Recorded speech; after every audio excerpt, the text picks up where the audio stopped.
trees. You can see them burn holes there.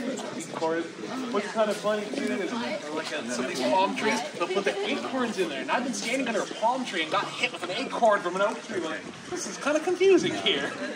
You're pretty good. Now, folks, you are more than welcome to have a seat on the marble benches here. It's actually the only marble that we're allowed to touch on the hilltop. And there are a couple of water fountains. The one on my left doesn't work that well, doesn't have the best pressure. But over to the right, you can see where that wooden box is. It's right around that area. There's a good water fountain.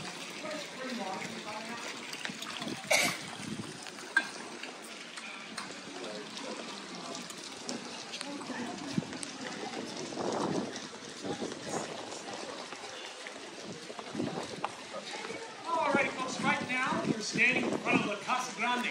This is Spanish for big house. The inspiration for this building came out of a church in Rome, Spain, the Santa Maria del Mayor. That church, however, only has a single bell tower.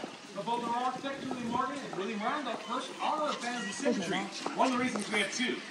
Everything that we see up here is all designed and built by Miss Morgan. She was the first woman who studied architecture, became in the Code of Posada at Hearst Grant. After that, she became the first woman to be a licensed architect here in the state of California. Second woman to do so in the United States of America. She grew up in the Bay Area. She really knew all about the dangers of fires and earthquakes. It's also known as steel reinforced concrete, part of the building material.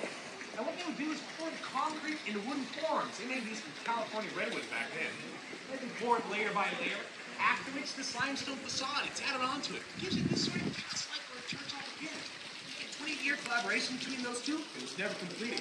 PG wanted the limestone facade wrapped all the way around. Miss Morgan, she learned about building with concrete while she studied at Leopold. It's also really impressive upon her architecture. That's why if you're looking out inside the entranceway here, these are two 15th century Spanish wild men. Like that facade, they're carved out of limestone. The wild men are known to be the guardians, protectors of the forest. They represent anything that's wild or animalistic. These two kind of have a Bigfoot appearance to them, don't they? Funny enough, the Coast Salish people of the Pacific Northwest, they have their own word for wild men, Sasquatch, where we get the term Sasquatch from. So it's kind of neat to think, even though these folks are from Spain, they may have some kinfolk just up the coast from us here. As a guest of WR, you're going to be more than welcome to lounge about here on the Central Plaza. Sometimes they call this the main terrace. You might see him and Miss Morgan going over some drafting revisions. Or maybe he's visiting with another guest. He's chit-chatting with old Charlie Chaplin. He came up here so often they called him the court jester of San Simeon.